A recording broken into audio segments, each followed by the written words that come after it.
We ain't taking no L's. No, no, no, no, no. Saints making out of sales.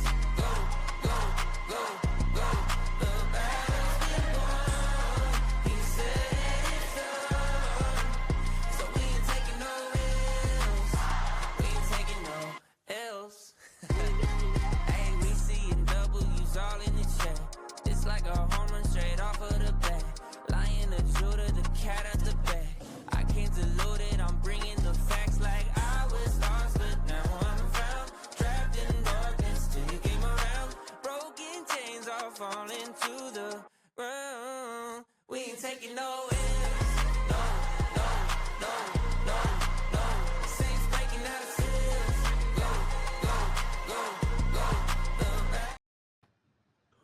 What up, everybody? It's the Off the Bench podcast. I'm Daniel Ball. He's Jim Cross. He's always my brother from another mother.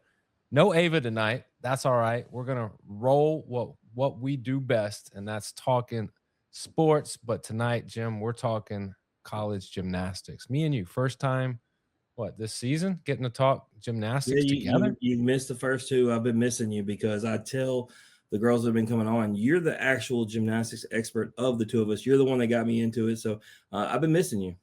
Hey, I that makes me feel good, man. That really does. I'm glad to be back. It's a lot going on, but I digress. But before we get into all things Brooke Gleichowski, we've got to hit the sponsors.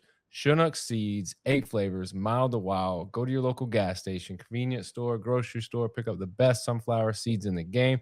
Jim, we're 20-ish, 20 and some change away from baseball season. I mean, it's seed time, right? 25 days. But you know how it is. You don't got to have them for baseball. Don't forget, Faith Torres from Oklahoma is an ambassador for Chinook Seeds. Let's go pick up your sunflower seeds and Jesus One apparel. Jim's got the shirt on, empowering men, women, children to follow the message of John 16:33. You're wearing the black and red for a reason tonight, Jim. It's very fitting that our guest tonight, she is a gym dog from Georgia. She is the host of the Being Boldly podcast, and she is a big-time winner this weekend from Georgia, upsetting LSU. We'll talk all of that, but help me welcome onto the show, Brooke Gleichowski. Hello, guys. Thanks so much for having me. I'm so excited about this. Yeah, absolutely. You know, Daniel, we talked Auburn gymnastics the other day without you, which was the first time. This time, Georgia, we're really, panning out. For a while, it was really LSU, Alabama, and Oklahoma heavy. So love to get new stories from new teams, especially off a big win. But before we get into all that, we got to get your story. And I got to know, I saw it, but the people who don't know, where are you from? Yeah, so I'm from Gainesville, Florida. I am from Gator Nation, born and raised. And Daniel, her father, played for the Gators. So I asked, Brooke, right. Did you grow up diehard Gators fan? Diehard is a little bit of a stretch, but yeah, I mean, I grew up, especially, growing up in gymnastics. I went to every Gator meet I possibly could. I grew up in the O-Dome, grew up going to football games in the swamp. So yeah. you grew up and got to watch, Tim Tebow do his thing, and then, Trinity Thomas and gymnastics, great world to live in. But, for you, what age did you start gymnastics? I started as early as I could walk. Honestly, I don't remember a day without gymnastics. I think my mom put me in probably the earliest class that you could be put in, and I have just been doing it since. Yeah, and that's typically the answer. I got really dumb the other day. Tanya Paulson said 9 years old the other day, and I was like, whoa, that's way behind. But here she is competing. But yeah, it's usually before you can walk. Daniel, what age did your daughter start? She was 3 when she started. Yeah. And that made great. I will I say 3, but 3 is let's go to the gym, let's have some fun. 3 to 5 is really just having a lot of fun. Yeah, we were watching girls like Brooke at your house when she was 1.5 swinging upside down on that bar. Yeah. Now look at her. She's about About to be a level 3 gymnast. Wow. Oh, that's awesome. Wow. It's big That's time. awesome. I will say that we've got a couple girls on the Georgia team that didn't start until way later. I know, my teammate Nicole King didn't start till she was 12. Wow. Wow. That's crazy, and I know Lily Smith started late too. I can't remember exactly what age, but it's definitely, like, later than the general And gymnastics that's unique in all population. sports. I mean, when me and Daniel came up playing football and baseball, if you didn't grow up with those in your hand, you more than likely weren't going to go to college and have Right. possibility of a future. So it does help when you get those early years in for sure. For you growing up, who was the biggest influence when it came to sports, not in life, but when it came Mm. to gymnastics? When it came to gymnastics, I always say that it takes a village to raise a kid, like, in general. Actually, I don't always say that. My mom always says it. So that's, like, engraved in my brain. And I take that with gymnastics too. Definitely my parents, my dad being a college athlete, playing, baseball at Florida, that was huge because he kinda he knew what it took to make it to where I wanted to go. And then my mom, because I'm like a mini version of her, literally. But also my club coach, I actually had the same club coach from when I was 7 years old until I was 18. And we even were at 2 different club gyms. We transitioned gyms together, and she was a huge part of not only me developing as a gymnast, but also just as a person. That's awesome. Yeah, like you said, it does take a village a lot of times, and when you get to a successful spot like you are now, you look back and you're appreciative of all those people. But the Yeah. biggest question I got on this list of questions through the whole episode. So you're from Gainesville. How do you end up in Athens? No, all jokes aside, what made Georgia the school for you? Yeah. So I actually knew from a pretty young age that I wasn't going to go to Florida, not because I didn't think it was awesome, but because I knew I wanted to get out. I'd been in Gainesville my whole life, and I knew I wanted to kind of go be somewhere else and learn on my own. So I went through the recruiting process, looked at a bunch of different schools. I even went up north. That was not for me. The cold is not my thing. No. And then eventually narrowed it down to Georgia and Auburn. And I genuinely just had a heart to heart connection with Georgia. It's hard to explain to people, but it was one of those things where I was walking around campus on my visit and I could fully envision myself there. Another huge part was that my church that I grew up in at home had um, a church that it was connected to here in Mhm. Athens. So knowing that that was a huge part of my life, I felt really comfortable being like, okay, if I go to school here, I know I'm going to have that. I know I have somewhere to go right off the bat with people who know each other that can introduce me to so and so, so that I could immediately have that community as this huge transition in my life was happening. That's not an overrated thing, even a little bit, because my daughter is a sophomore at LSU, and she's been going to our church her entire life. And you go down there, and you don't have that church anymore, and you have to try out all these different ones and find that fit all over again. And so, yeah, having that opportunity for you to transition to that sister church is very nice. Yeah, it was awesome, and I remember going to service there too, like, on my visit. The coaches knew that it was important to me, so they gave me Sunday morning to go, like, see it, and being in the church too, I mean, I felt at home, literally, I felt at home, and I knew that, okay, even if I only go and I only live there for 4 years, my 4 college years, I know that it's gonna be so worth it. Is is there anything weird like coming from Gainesville and then showing up in Athens? Is there anything like a weird like feeling? I feel to me it's like the people of Athens like can smell Gainesville on people. No, Like yeah, it actually happens all the time. People ask me where I'm from, and I, like, stutter a little bit because I'm like, "Do I just say Florida or do I say Gainesville?" And sometimes just Gainesville comes out and they assume Gainesville, Georgia, and then I have to break it to them like, "Oh, no, actually, like, Gainesville, Florida."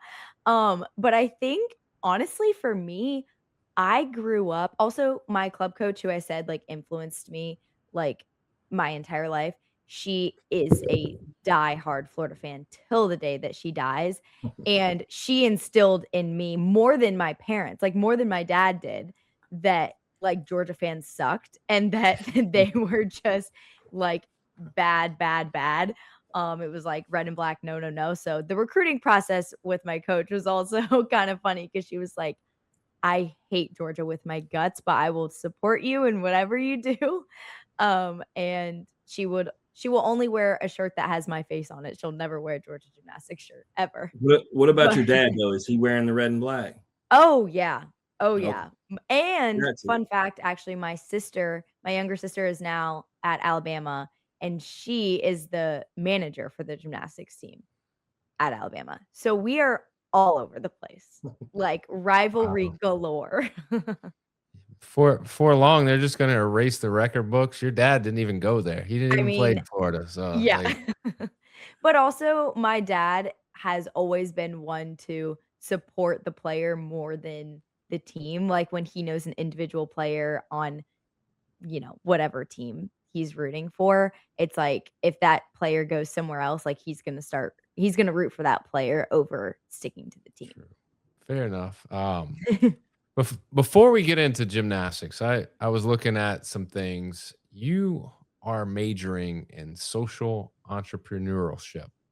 What does Yes. that even mean? Enlighten me. Yeah, I get that question a lot. Honestly, it is just the most people person major that you can get. I went to my advisor last year and I was like, "Girl, you know me now. I've been here for a whole year.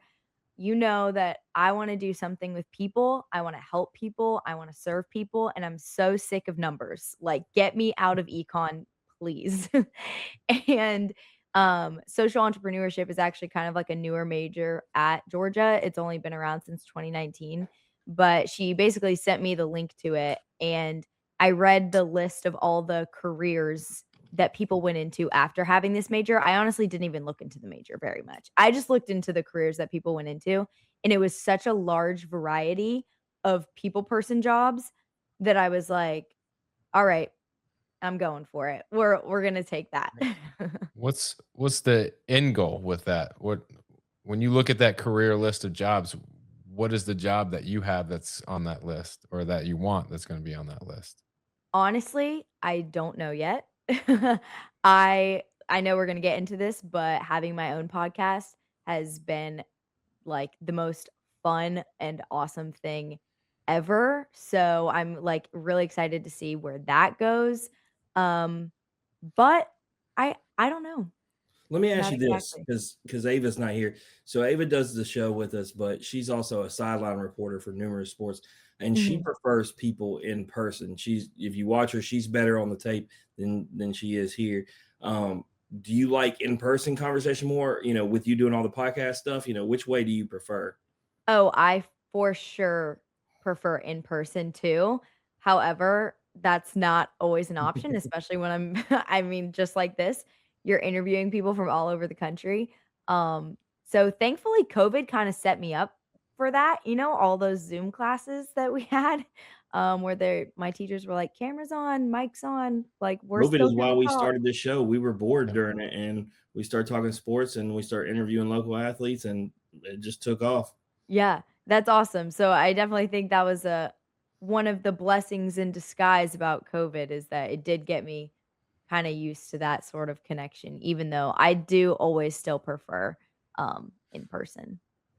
Well, we'll definitely circle back to podcasting because that's something that we do need to chat about. But we got to unpack some of this gymnastics. Obviously, big win over the weekend, but prior to that, as a freshman, 9 appearances Mhm. on the beam. You even notched your season high at 9.95 at Florida, of all places. Yep. What is it like? I mean, clearly you are no longer allowed back in Gainesville. You're going to have to change it off Gotta your take a driver's year off. license. Yeah. What's it like going into a place like that and having such a big performance? That was by far the highlight of my season, not only because of my performance, but it was so cool to, number one, be in the arena that I grew up going to. I mean, I have pictures of myself at 7 years old, like waiting in line to get my autograph by the girls in that arena. So being on the floor there was so cool.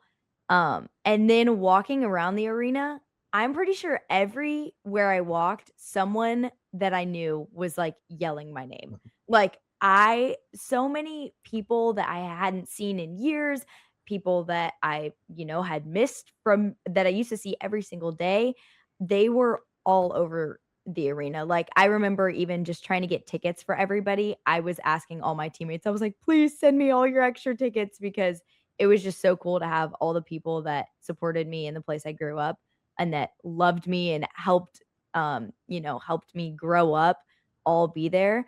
I also a huge part of this was the first 2 meets before that, I had fallen on my beam routine, and that was, like, really shaking up my head because, number 1, it was a blessing just to even get a 3rd chance because in a college lineup, you fall, you're out for at least a period of time. You fall twice, you're definitely not making it in again, and that week, And we what ended I up. gotta know, Brooke, because I heard the commentator in the clip when I was cutting it say not only was it, coming back after 2 falls, but put you at the anchor. How did that come to be? Yeah, so we actually had a couple girls that were sick that week. And I'm pretty sure it was Jeffrey Scott who was anchoring us at the time, and she was sick. So she didn't even get to travel with us, which was so sad. But I remember Cecile came up to me and she said, this was in practice, like leading up, and she said, listen, I believe in you, I trust you, and I know that you can do this. So I'm gonna put you sixth. And the strategy behind it was basically that the first 5 girls would go and nail it and that there wouldn't be pressure on the Mhm. 6th. So that's kind of the idea behind it, which also helped me kind of feel like, okay, sorry, stuttering, but the girls in the beam lineup had my back so much that they were like, yeah, we'll all go hit 5 for 5 so Brooke can breathe a little and like do her normal routine and show everyone what she's been working for, what she's made of. Um, and that was a huge change for me too, because I'm sure gymnasts have talked about this before on here, but going from club or the elite world to college is so different because the individual to team aspect. And I was like unsure of what that team really felt like other than just cheering super loud for each other. And so discovering the I got you, you got me type of um competition, but like together. Does that make sense? Discovering that was really cool to know like, oh my gosh, these girls believe in me. Not only are we quote unquote competing for lineup spots, but like they're confident and they want me here and they believe in me and they have my back. That was really, really cool. I mean, Ted Lasso, the whole series is built off one word, believe. And it is, I mean, as funny as that show is, and as much of a parody as it is, there's a lot of truths around that show, and believing in not only yourself, but having others believe in your ability is huge because at the level that you're at and in the sport that you're at or in, belief can really be hard to come by because of the amount of room for error. There's just Right. none. And you're going to make mistakes. And even like the smallest little hiccup can be wins and losses. And so Mhm. having people who care about you and believe in you when you don't, that matters most. So I hear Yeah. everything that you're saying. And But I actually remember specifically that routine was the first time I'd heard my teammates loud and clear cheering for me. Like, I could have depicted each and every one of those girls' voices and what they were saying to me as I was doing my routine, which was different because a lot of girls get up on the beam and, like, it goes, like, black, basically, like, silence. They don't hear nothing, like, they're just doing their stuff.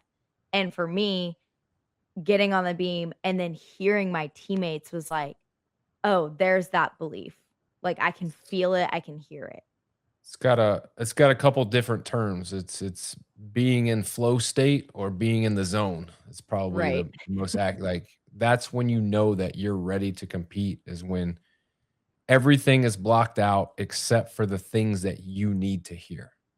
And Exactly. sometimes that's inner self words to yourself, but a lot of times it's the people in the crowd that are cheering you on. It's your teammates, it's your coaches, it's just the sound of the equipment doing what it's supposed to do, like silly things, but like that. Daniel, it's funny as you talk about this. I get those clips in Fort Worth, of all our guests competing, and people will be like, "Are they not distracted by you holding the camera in front of them?" I was like, "They don't even see me."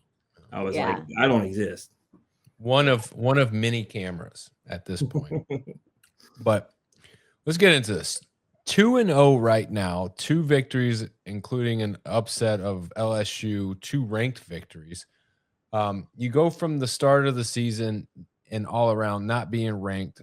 After 1 week, you're 8th. After week 2, you're now 5th. Going into this week, you're number 1 in floor in the nation.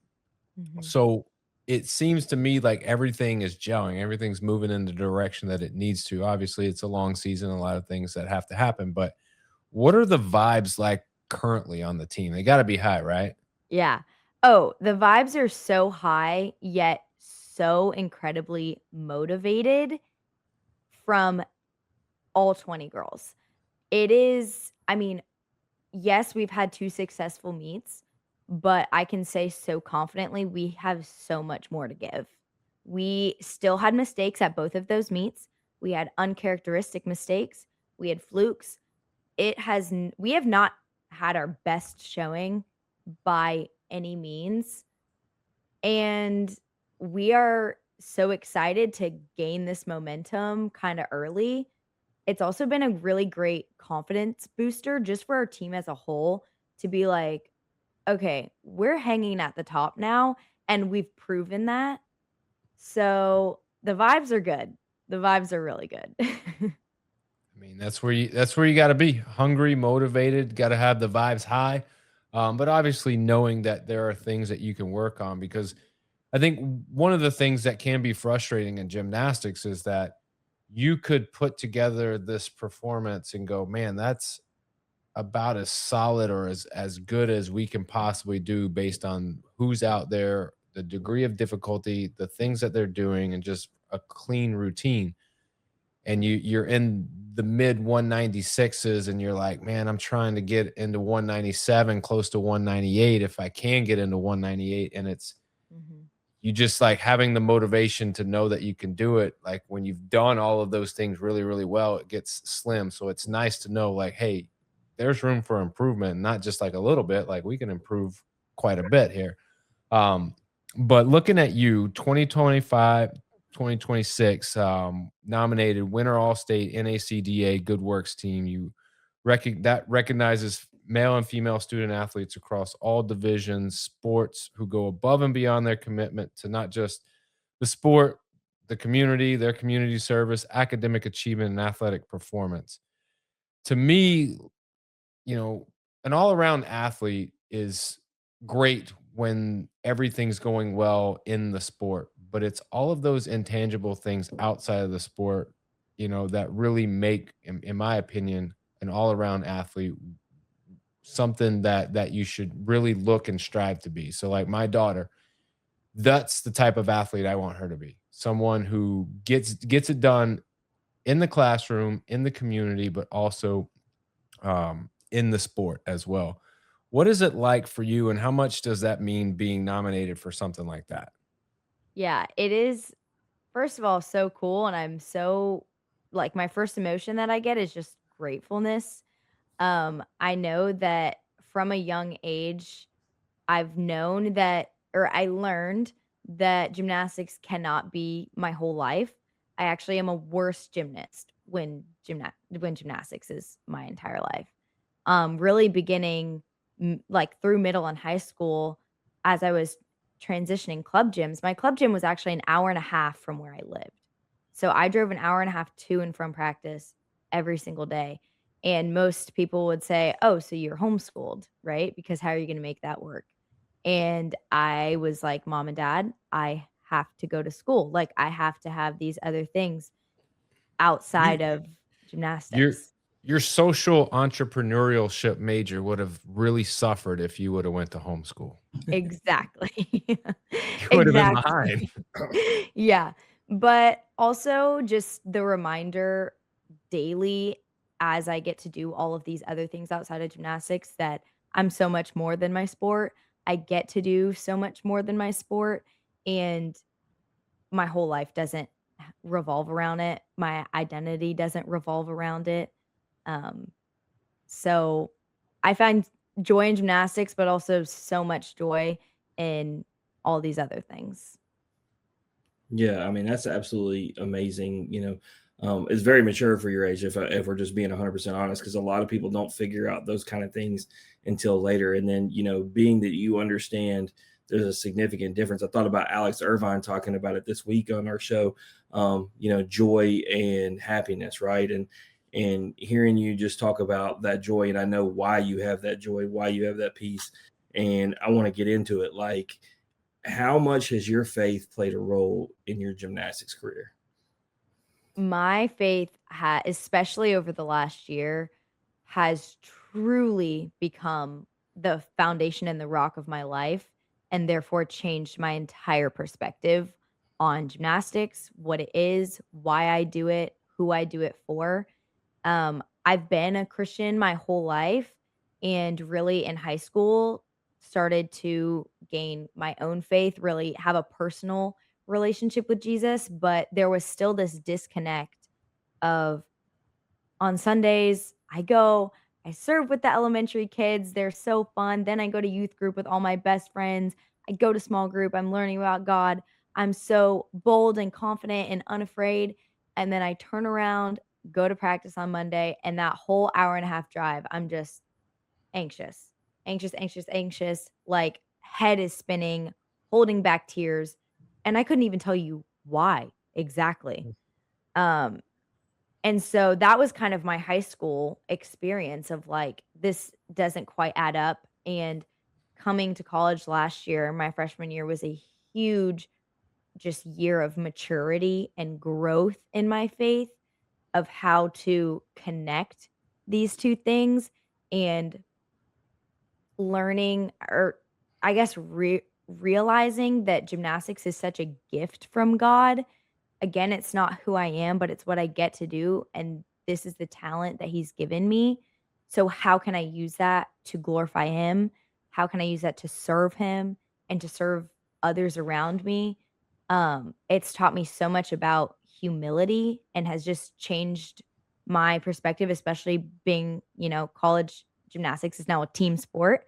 Like I Mhm. said, showing humility on a team is a huge deal, and it's needed, but it's really difficult when you're still individually you got to keep up with your skills and get your assignments done and make sure, you're good enough or you're on the right track to compete at your highest. Um but knowing that God calls us to humility and to think of others first has really changed my mind and just turned my perspective in from inward to outward, and that helps me to shine that light that Jesus gives me like so much better. Yeah, and I've been so impressed by you and so many athletes across college right now. It's seeing so many athletes be bold and be open. And we talked to Jason Smith from ESPN Memphis on here, and he's an older individual. And we asked him, what we thought was, he thought about right now seeing all these, not just players, but these teams, these locker rooms. And he said, just understanding when you play for that higher power, it's more meaningful than, as much as it means something to wear, Georgia across your chest, it doesn't mean nearly as much as it is to go out there and perform for God. So it's really cool just to see all these athletes just, step up. And then you take it one step further. You decide, I'm going to do a podcast because obviously you're a social individual, but you're going to promote it around faith. Obviously you're doing it within your sport, but you are promoting faith and giving more athletes the opportunity to promote themselves. So how did you get the idea for Being Boldly, and get the idea to start it? And you talked about COVID was what did it, but I mean, when did it spark? Yeah, I love talking about this. So I'll start from the very, very beginning that I didn't even realize was the beginning. But before I got baptized, which was my sophomore year of high school, so I was 16 years old, I was meeting with the church leader who was baptizing me. And she was asking me just like goals and aspirations and how I'm going to basically carry Jesus through my whole life. And from that moment, I remember telling her, I want to do something that combines my faith and gymnastics and athletes in some sort, but I have no idea what it looks like. And I'm sitting there thinking like, there's no way I can write a book. I was like, that's not up my alley. I it was just like this floating idea and really calling in my heart, but I had no idea how it was going to play out at all. And so then fast forward to this past summer, I was home and I was doing that same drive to my club gym that I did every single day. And I was listening to a podcast and I was thinking, wow, if I would have had a college athlete or professional athlete, specifically a gymnast, who talked about her faith and how her faith and her gymnastics or her sport intersected, that could have changed my entire club gymnastics career. It could have changed my mindset immediately. And just so many days where I went in and literally just was like, a ball of anxiety, and the way I dealt with that was just crying. I couldn't even tell you why. The amount of tears that were shed, like, was way too many. But that was really the moment that I was like, wow, if I would have had something like this, that could have really changed my life. And then I thought, hmm, I can talk to people. That's one of my one of the things I enjoy doing, and I also think that God has given me a little gift of that too, talking to people. So I called my dad and I was like, "Dad, how hard is it to start a podcast?" And he was like, "What are you thinking?" And from there, I just like started researching how in the world do you start a podcast. I know I was telling you guys before we started recording that the first time I tried to record by myself on my own podcast, I couldn't even watch it all the way back without my computer glitching. And I mean, it was kind of a mess. Um, and at that point, I was like, okay, I know I have the content. I actually had planned out like 10 episodes before I even started recording. And I had texted some of my best friends that I knew would love to talk about their faith. And I was like, what do you think about this? Would you want to come on? And every single person was like, yes, yes, yes. Like, you have to do it. The time is now. When are you going to be, a college athlete again that gets to talk about their personal experiences while you're actually going through it at the same time? And so I'd planned some episodes, but I kind of got to the point where I was like, well, I don't know where to go from here because all this technology stuff is not my thing.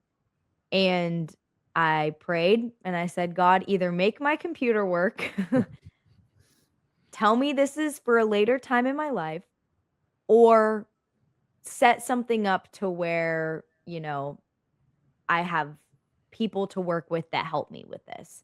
And a week later, my dad got a text from a random connection that he had, um, who with this woman who owns a podcast producing company and wanted to help me for a very low cost. And she was all in and she believed in me. And that made me even more all in.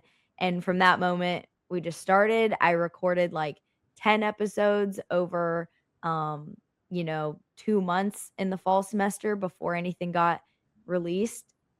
And yeah, I think that's pretty much the full story of the start of Being Boldly. Yeah, and that's awesome, and especially the way everything came together. You couldn't necessarily see the plan. I think about it.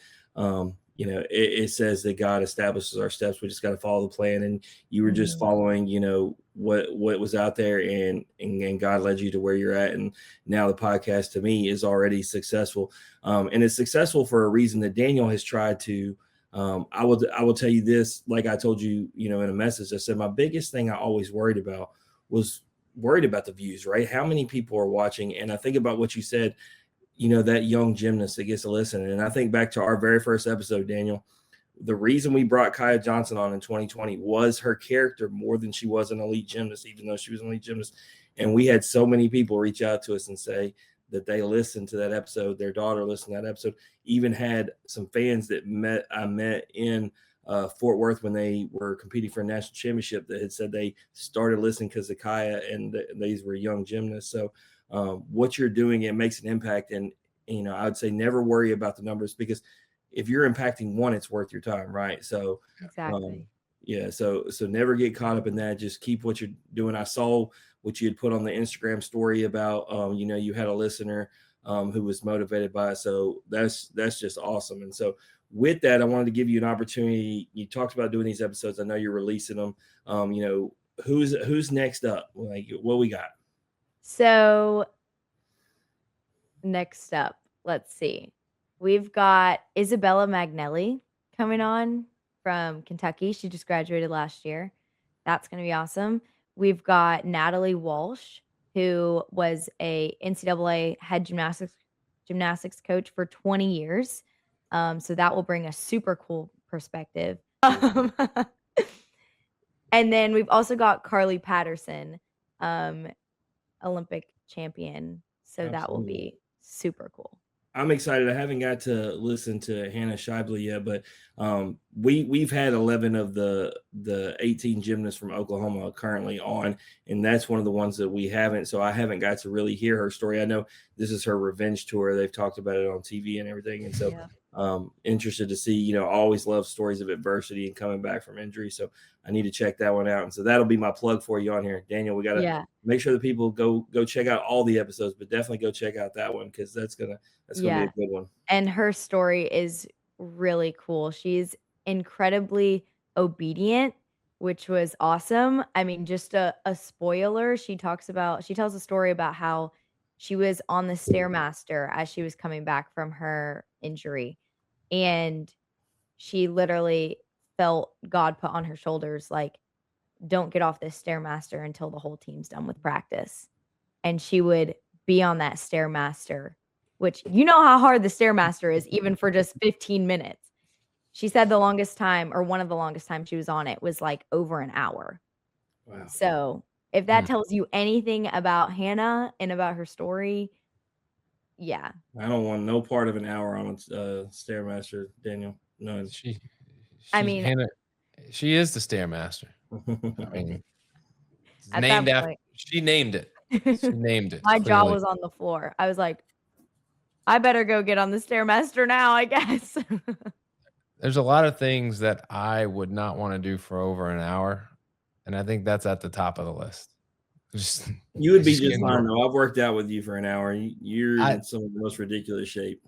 Yeah, but the problem is I have to move from like slow, like steady state cardio outside of like running, when I can like see different things. Like that's like I can't, like I just can't do it. The biggest part about working out with him, since you're from Florida, you'll understand this, because he lives in Tampa, is he likes to work out. He'll have me work out in his garage in the middle of summer. You know, there's no air in there, and it's like you're sweating before you start. And then like he doesn't believe in breaks, so like it's all gas, no breaks. Yeah, we got 40 minutes. We got to maximize.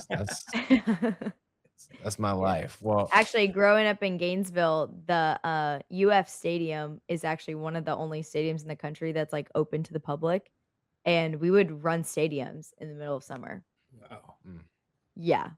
Talk about hot. That's fun for the whole family right there. Oh, let's go to the swamp and let's run the stadium. Yeah. You know, we always end every episode with a game. So I'm going to give you the option to play a game or not.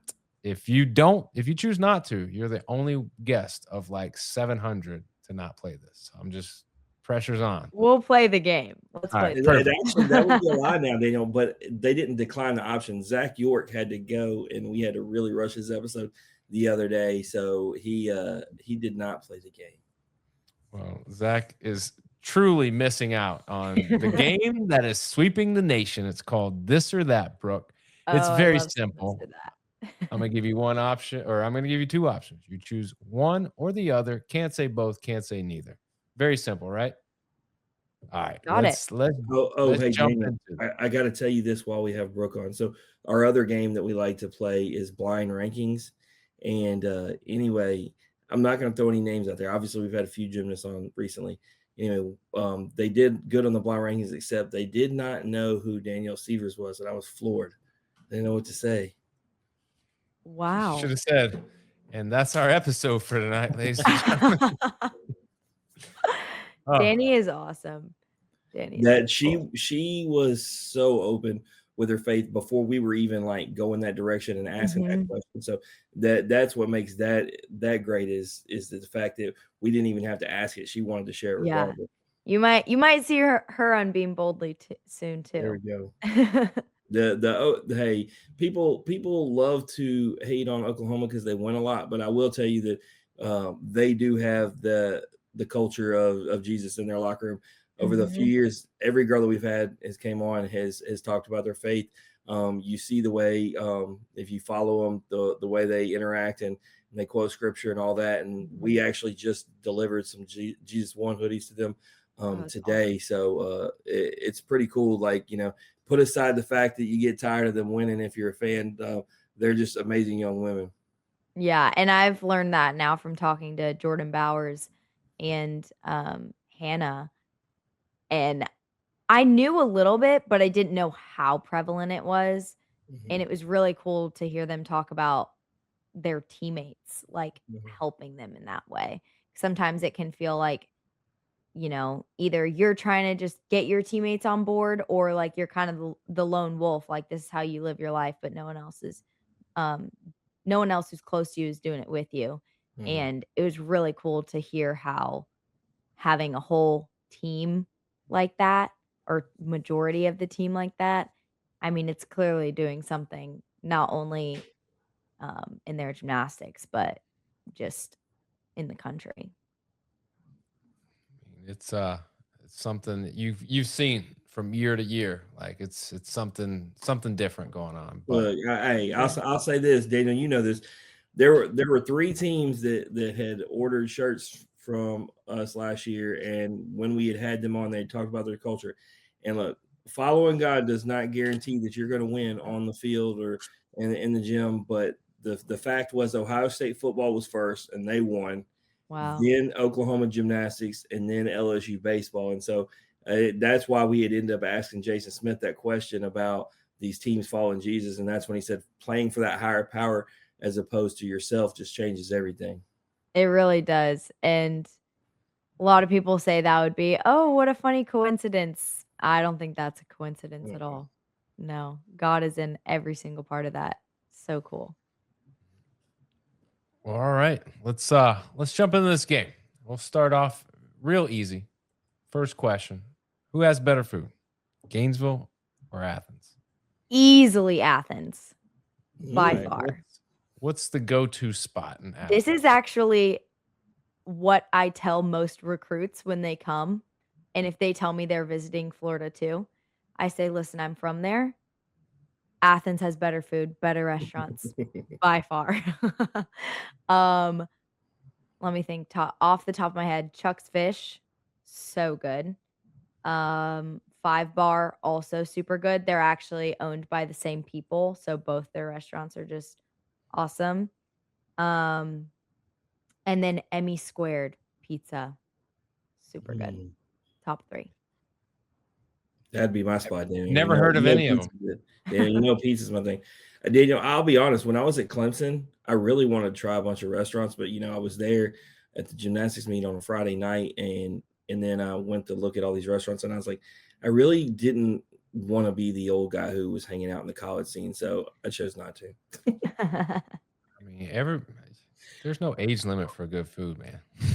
That is I true. know, but I'd feel better if I was walking around with one of my kids. I was just the lonely, creepy old guy. Yeah, you don't want to be that. All right, Brooke, beach or lake? Beach. Beach. Yeah. It's just an event. Florida. It's I just do love lakes too, but I have to go with beach. You'll change that one day when you have kids. It'll change everything. yeah, definitely.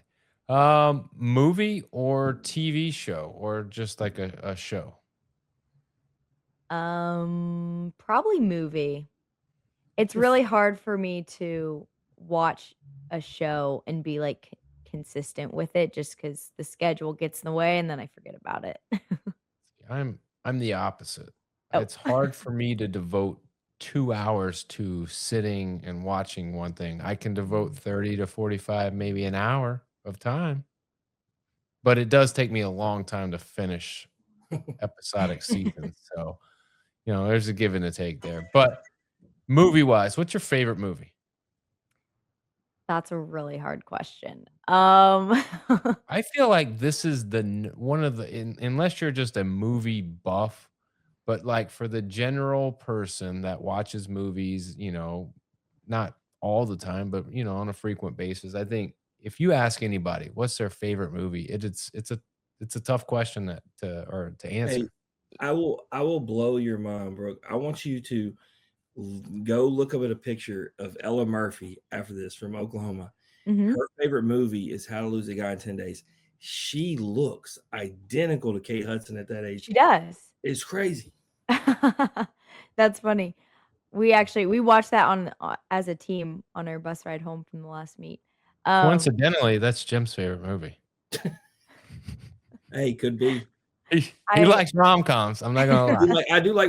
Look, Daniel once said on this show, rom-coms were overrated, and that was the Ella episode. Now that I think about Yes. it was jaw-dropping. Literally, I screenshot it. I love rom-coms. I also grew up on Disney Channel, so High School Musical, the Hannah Montana movie, those are really up my alley. I do love the movie Breakthrough though.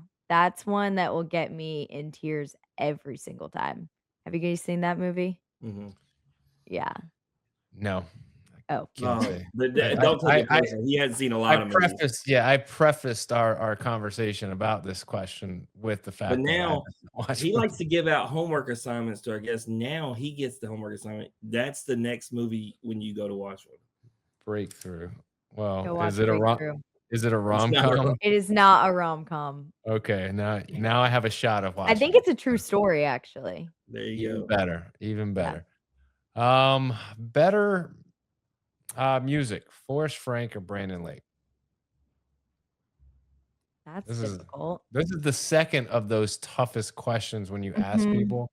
Is like, what's your favorite song? What's your favorite artist? Like it's tough to answer. I will tell you this. I asked this question to Riley Goodman from South Carolina baseball because he had all this Christian music stuff on there. And I'll be honest with you, Brooke, he had no idea who Forrest Frank was, knew all of Brandon Lake stuff. And so I ended up telling him that was his homework assignment. He ended up messaging me the next day, says, I love all his music. And I was like, dude, what rock were you living underneath? Yeah, for real. Oh gosh, both of them are so good. Um, I'm gonna go with Brandon Lake. That's what I'm gonna Hesitantly, go but with. she's doing it. Hesitant.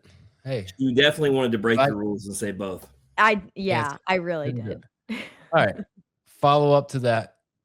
Concert or sporting event. If you could pick one, and this isn't like Chuck's Fish proudly presents Joe Blow and the Fiddlers. This is like bucket list concert, bucket list sporting event. So And it could it's be not Brandon just Lake. like any random sporting event. It's like the You one can- that you I'd can want to pick it, go. the one you want to go wherever you want it to be. I think I'd go concert. I'm gonna go concert All right. because nothing beats a worship concert. Like I can't put anything above it. So who's on stage? And it could be multiple artists. I know how these worship events go. It's a lot of people. It is. I think number 1 is Elevation Worship Okay. with Tiffany Hudson. She's amazing. Yeah, Um, we got last year. We went to Rock the Universe, Brooke, and in wait, is that Orlando. at Universal? Yeah, Oh my gosh. Yeah, I had some friends that went. They said it was Elevation awesome. Rhythm, Forrest Mhm. Frank, and Brandon Lake were all there.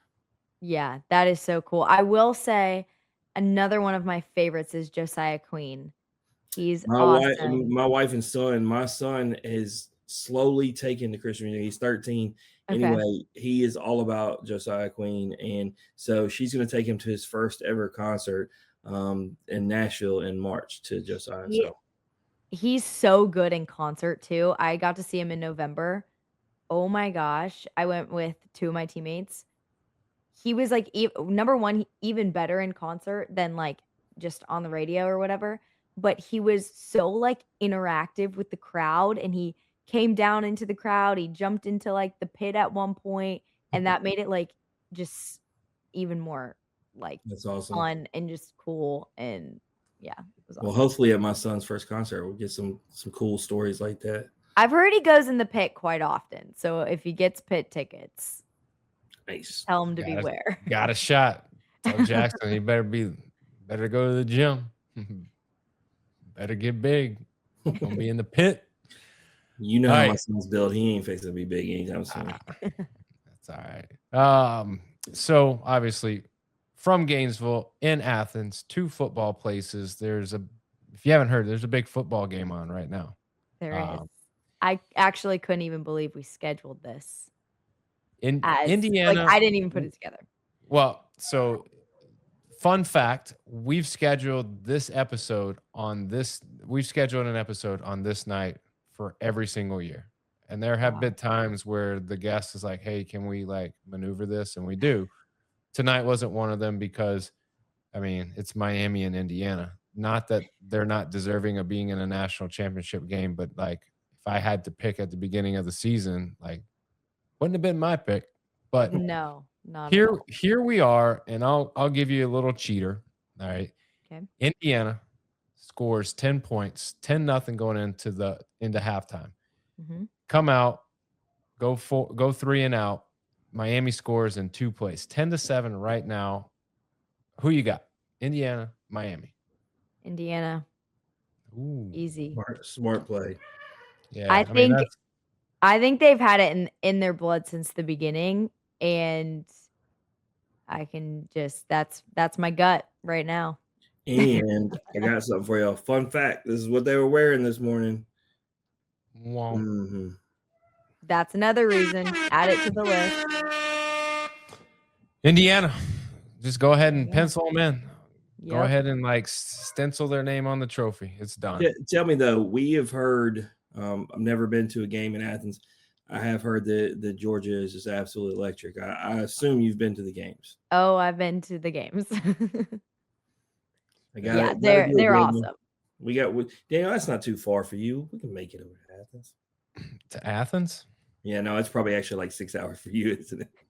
I don't even want to know. Like Next time I go to Gainesville, we can meet and then we can road trip. Daniel, Gainesville. she's the part of that challenge she doesn't understand is you tell me you'll never go to Gainesville if you don't have to. Yeah, it's really just gotta tough for me pass to go. My daughter, I just have a feeling is going to end up going to school there, and it's going to like really like force me to change all of my views on that university. And I have my reasons, you know, and it's just. Well, what's funny is was talking with a Florida pitcher earlier, Liam Peterson, and he was talking about wanting to come on the show, and I told him that for the first 2 years of this show, we didn't have anybody from Florida on. And he said, why is that? And I said, we don't like Florida. And he asked me why I don't like Florida. And I was like, I can't even really give you a reason. We just don't. It's tough, but that's hilarious. Well, I bet that's what my dad said about Georgia. At one point. Guarantee at one point he did. Yeah. Basically, you're brought up and you're raised and taught to dislike all these teams. And then when you do a podcast like this, me and Daniel meet all these athletes from these schools, and it's like, why have we disliked? Like, these are all amazing people. Like, why are we rooting against them? Yeah. We had this like this notion in our head, or this built up thing, that these people were like not human, and like they were just punks and like jerks, and like it would be so nice to bring them on and them to be punks and jerks, but they're just so nice, and then it's like on us for like feeling a certain way for no reason about a I will school. say, I still felt that way even when I got here. I was like, "Oh, the gymnastics team's nice," but, like, Georgia fans, they're still gonna suck. Like, even though I'm now one of them, like, I just know I'm gonna go to the game, they're gonna, hooting and hollering, barking, like, somehow I'm gonna be barking, but they're gonna be barking in a rude way, I don't know. And, of course, I was proven wrong. So, Everybody barks the same. Last question, and I'll let you get out of here. All right, this is an important question too. okay. All right, would you rather get a 10 on Beam, or would you rather have 100,000 views on the Beam Bold, on any Beam Boldly episode? Definitely the 100K views on a Being Boldly episode. However, I think God can do what he wants to do with either of those successes. Hey, love it, love it, because at the end of the day, you're putting your faith in the person that means most to you, and you just go out there and you just have fun. You do what you Yeah, do, and enjoy it, and however the chips land, they land. Man, that's exactly. And I I wish think if I had more of that in me. I really do. well, I think if I went and got a 10 on Beam and we were at home and I had a worship song as my Beam song, that's reaching a lot of people. Not only the people in the stands, but then the people in the media once, it's like, "Oh, Brooke got a 10, blah, blah, blah." However, being boldly is a direct conversation about God and about faith. So really, again, Well God put. can do whatever he wants with either of those successes, and whichever one glorifies him more is what I would pick, even though I know you said I can't really pick Cancel that. both. All I know is, Daniel, God had it in his plan for Brooke to release the Hannah Shively episode on the week that she was going to Oklahoma. It was all meant to be. And same thing happened 2 weeks ago with, Mallory Gregory when we went to Ohio State. She's at Ohio State. Nice. Was not planned at all with my meet schedule. Hmm. Not at all. You know Both what? times. You know what's funny, Jim, is Brooke basically, in not in so many words, said both, but then was like, you know what? If you have a problem with that, you can take it up with God. Exactly. What else to do I about that? mean, what can you do with that? No. Well, Brooke, it's been a pleasure. We're gonna let you bounce out of here. Anything you want to plug or promote before you get out? Um, First, God. Just so grateful that he's given me this opportunity to come on this podcast to start Being Boldly. If you haven't listened to Being Boldly, go check it out. I hope you like it. I think you'll like it. We've had all sorts of guests. If you're listening to this and you're like, well, I don't want to listen to gymnasts, we've had Kendall Graveman, MLB baseball player, on. We've had other sports. We've had equestrian. Um, so there's something for everybody. Um, and I know that you're going to get to spend time with God in those conversations and learn about him in those conversations. So definitely go check it out. Instagram is Being Boldly. Podcast is Being Boldly on Apple Podcast, Spotify, and YouTube. You do. Beam Boldly, YouTube, Spotify, Apple. Go check it out. Wherever you get your podcasts, go there, Beam Boldly. And we have to say it. This Friday, it's going down. You're going to Oklahoma, number 2 team in the country. Big meet. Wish you the best. Wish you the best with Beam Boldly. If there's anything we can do for you, Brooke, please reach out. Thank you guys so much. This has been such a blessing, and I'm so honored to be on this podcast. It's been awesome. Absolutely. That is Brooke Gleichowski, everybody. If you like hearing Brooke's story, or you just like hearing average Joe's talk X's and O's, please like, share the podcast on Facebook Head over to YouTube, like, subscribe, notifications. That way you're first to know when new content is dropped. Jim, what's the week look like? What's the month look like? We got a lot going on. We got Jaden Bob at LSU basketball. It's been a while since we Wow. did college basketball. And then after that, we made the jokes about we didn't do Florida, or Vandy, but we got Rustin Rigdon from Vandy baseball next. So very diverse list. We're going baseball, basketball, football, everything across the way. And then gymnastics is taking the stage the most. So for those who love hearing stories like Brooke, there's going to be plenty of them coming. Yep. The schedule is stacked, so y'all check it out. And as always, remember, strong body, sharp minds, grit and grind all the time. We're out.